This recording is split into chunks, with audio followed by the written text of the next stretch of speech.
देखिए हम text property को सीखेंगे। टेक्स्ट प्रॉपर्टी क्या होता है, तो अगर आपको टेक्स्ट के ऊपर स्टाइलिंग करना हो तो आप टेक्स्ट प्रॉपर्टी का यूज कर सकते हैं, जिसमें इतना सारा टेक्स्ट प्रॉपर्टी है। तो सबसे पहले तो अ, हमें स्ट्रक्चर का जरूरी होगा, HTML का स्ट्रक्चर का। तो देखिए यहाँ पे हम सबसे पहले H1 के अंदर हम कुछ टेक्स्ट लेते हैं, इसी में हम टेक्स्ट के ऊपर प्रॉपर्टी अप्लाई करेंगे। जैसे हम लिखते हैं इंट्रोडक्शन टू टेक्स्ट प्रॉपर्टी, ठीक है। और इसको हम रिफ्रेश कर लेते हैं। अब देखिए इसी टेक्स्ट के ऊपर, ये जो टेक्स्ट पूरा लिखा है इसी के ऊपर हम स्टाइलिंग करेंगे। तो स्टाइलिंग करने के लिए आपको पता है कि स्टाइलिंग आप दो तरीके से कर सकते हैं, तीन तरीके से कर सकते हैं, एक एक्सटर्नल, इंटरनल और इनलाइन। तो यहाँ पे हम इंटरनल CSS का यूज कर लेते हैं, ठीक है। तो देखिए यहाँ पे आप देखिए हमारे पास टेक्स्ट के लिए इतना सारा प्रॉपर्टी दिया गया है, जिसमें सबसे फर्स्ट प्रॉपर्टी है टेक्स्ट कलर। तो टेक्स्ट कलर का यूज कैसे करते हैं, तो यहाँ पे H1 के ऊपर अप्लाई करना है टेक्स्ट प्रॉपर्टी। तो यहाँ पे H1 लिख लीजिए, और कलर के लिए हमारे पास जो प्रॉपर्टी है, टेक्स्ट कलर के लिए प्रॉपर्टी है, यहाँ पे आपको कलर लिखना होगा। अगर यहाँ पे हम ब्लू कर देते हैं, तो ये जो है ब्लू हो जाएगा। देखिए सिर्फ टेक्स्ट ब्लू हुआ है, लेकिन अगर यहाँ पे बैकग्राउंड कलर अगर हम ग्रीन बोल देते हैं तो क्या होगा, ये जितना टेक्स्ट लिखा है जितना में, सिर्फ उतना ही बैकग्राउंड कलर ग्रीन होगा। देखिए उतना ही हुआ। अगर इसको बढ़ाना है तो यहाँ पे आप हाइट दे सकते हैं, अगर 20 पिक्सल चाहिए तो यहाँ पे इसको सेव कीजिए, और हाइट जो है 20 पिक्सल हो जाएगा, सिर्फ इतना हो गया। अगर यहाँ 200 पिक्सल चाहिए तो कलर जो होगा 200 पिक्सल में चला जाएगा। देखिए इतना चला गया। इसी तरह ये हाइट है तो इसी तरह विड्थ भी कर सकते हैं। तो ये कलर के लिए था, ठीक है। तो कलर देके अब देखिए अब क्या है, टेक्स्ट अलाइन है। अब देखिए टेक्स्ट अलाइन का यूज कैसे करते हैं, तो एक मिनट, टेक्स्ट अलाइन का यूज करने के लिए देखिए बस यहाँ पे लिखना है टेक्स्ट अलाइन।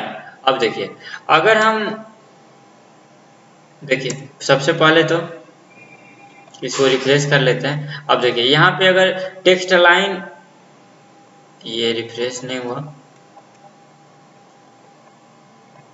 ठीक है। अगर इस टेक्स्ट को हम सेंटर में करना चाहते हैं तो सेंटर लिख सकते हैं, या फिर राइट में करना चाहते हैं तो यहाँ पे राइट लिखेंगे। तो देखिएगा अगर हम इसको सेव करते हैं तो ये जो टेक्स्ट है राइट में चला जाएगा। देखिए राइट में चला गया। इसी तरह हम सेंटर कर सकते हैं, सेंटर, ठीक है। अगर अभी करेंगे तो बीच में आएगा, देखिए बीच में आया। एक और होता है जस्टिफाई।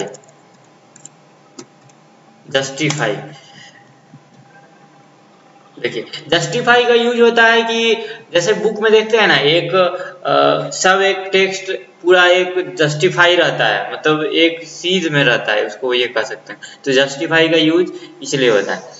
अब देखिए हम देख लिए क्या क्या देख लिए, टेक्स्ट कलर देख लिए और टेक्स्ट अलाइन देख लिए। अब देखेंगे टेक्स्ट डेकोरेशन। तो देखिए टेक्स्ट डेकोरेशन में क्या होता है, तो यहाँ से कर देते हैं टेक्स्ट, देखिए टेक्स्ट डेकोरेशन लिख दीजिए, टेक्स्ट डेकोरेशन, ठीक है। अब देखिए टेक्स्ट डेकोरेशन में क्या क्या होता है, तो टेक्स्ट डेकोरेशन में एक होता है अंडरलाइन। अगर हम अब रिफ्रेश करें तो इसके नीचे एक लाइन आ जाएगा, ठीक है। देखिए लाइन आ गया, तो ये टेक्स्ट डेकोरेशन था। अंडरलाइन की जगह आप ओवरलाइन भी कर सकते हैं। ओवरलाइन का मतलब क्या होता है, इसके ऊपर लाइन आ जाएगा, ठीक है। देखिए ये हुआ ओवरलाइन। और एक और होता है लाइन थ्रू। लाइन थ्रू में क्या होता है, देखिए बताते हैं। लाइन थ्रू में क्या होता है कि यहाँ से लाइन थ्रू में ये होता है कि जो आपका टेक्स्ट है ना, वो टेक्स्ट को काटते हुए एक लाइन खींच जाता है। देखिए टेक्स्ट ऊपर से एक लाइन खींच जाता है। तो ये था टेक्स्ट डेकोरेशन। अगर आपको टेक्स्ट के ऊपर कोई डेकोरेशन यूज नहीं करना है तो यहाँ पे आप लिख सकते हैं नन। ठीक है, ठीक है। देखिए अब देखिए अब क्या है आगे, टेक्स्ट डेकोरेशन देख लिया। अब देखेंगे टेक्स्ट ट्रांसफॉर्म देखेंगे। ठीक है, कितने अब 3 देख लिए हैं, बहुत सारा है। अगर कभी दिक्कत हो तो आप गूगल कर सकते हैं टेक्स्ट प्रॉपर्टी। ठीक है, मेरा नेट शायद कनेक्टेड नहीं है तो इसीलिए सर्च नहीं कर पाएंगे, तो इस तरह आप कर सकते हैं। ठीक है, अब देखते हैं आगे। पहले टेक्स्ट इंडेंट देखते हैं। ठीक है, टेक्स्ट इंडेंट देखते हैं। यहाँ पे टेक्स्ट इंडेंट क्या होता है दिखाते हैं। तो टेक्स्ट इंडेंट के लिए हम एक पैराग्राफ ले लेते हैं आपको दिखाने के लिए। पैराग्राफ देखिए, पैराग्राफ एक ले लिए।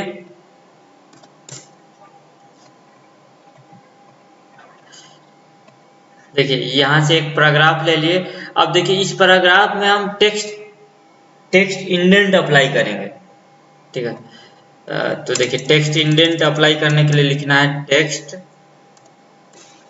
इंडेंट। ठीक है, अगर यहाँ हम 20 पिक्सल लिखें तो देखिए क्या होता है। देखिए एक ये ज्यादा हम पैराग्राफ में अप्लाई करना चाहते हैं, तो देखिए ये पैराग्राफ जो है ना, यहाँ से कुछ स्पेस ले लिया, यहाँ से यहाँ स्पेस ले लिया। देखिए अगर यहाँ पे अगर 20 की जगह हम 60 करते हैं। देखिए बचपन में आप सुने होंगे कि पैराग्राफ छोड़ना है, थोड़ा पैराग्राफ छोड़ना है, तो देखिए इसीलिए इसका यूज होता है। देखिए 60 किए तो इतना स्पेस छूट गया। अगर यहाँ 80 करते हैं तो और छूट जाएगा।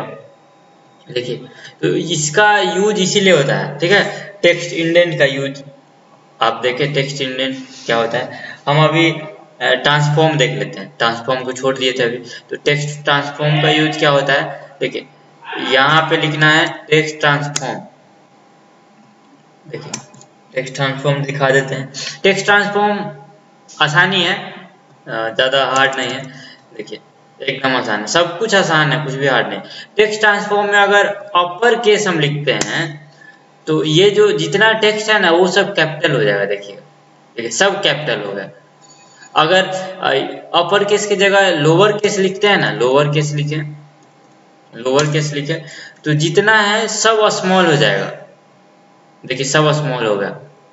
अब एक और आता है कैपिटलाइज आता है। कैपिटलाइज आता है, इस कैपिटलाइज का मतलब क्या होता है कि फर्स्ट लेटर जो है ना कैपिटल हो जाएगा, सबका फर्स्ट कैपिटल हो जाएगा। देख सकते हैं सबका फर्स्ट कैपिटल हो गया।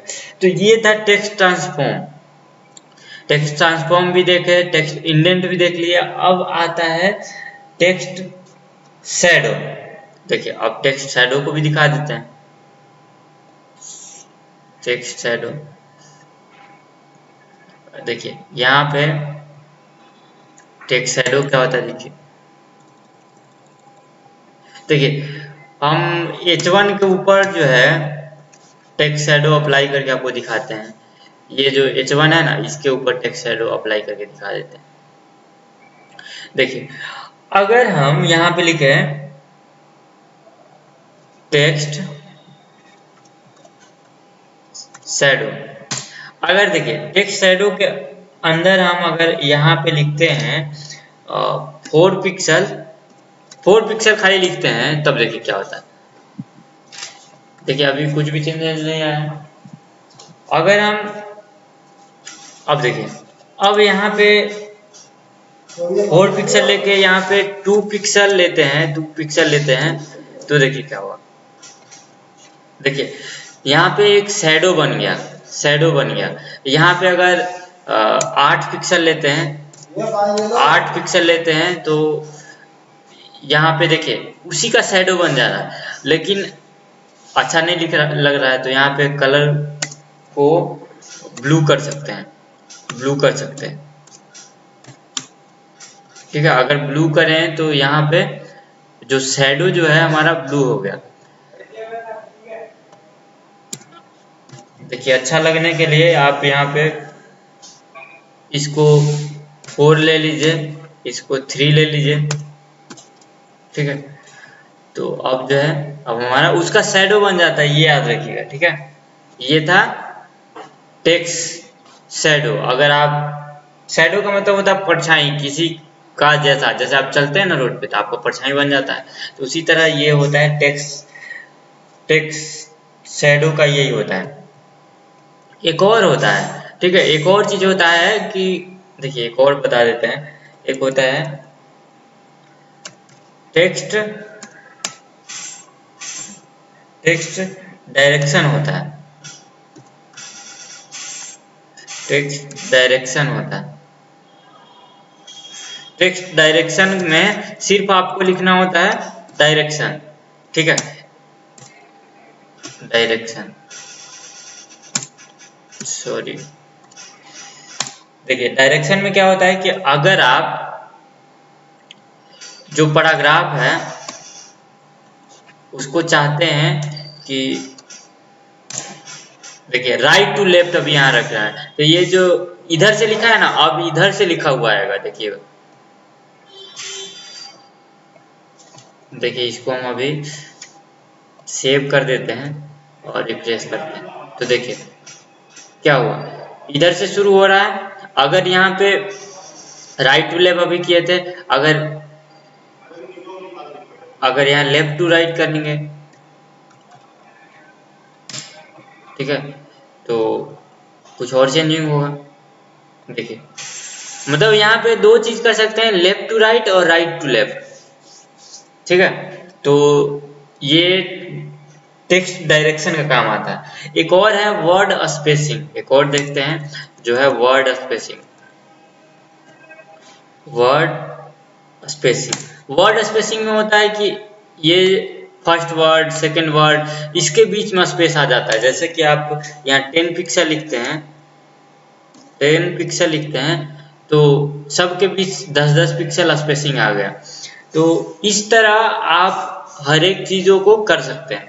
तो ये याद करने की जरूरत नहीं है, जितना आप अप्लाई कीजिएगा, ठीक है, ये जितना आप इस चीज को इसको ये जितना आप यूज कीजिएगा उतना आप एक्सपर्ट बन जाएगा। आपको ये नहीं करना है कि रट लेना है, रटना नहीं है। आप यूज करेंगे ना तो ऑटोमेटिक सारा चीज समझ आ जाएगा। ठीक है,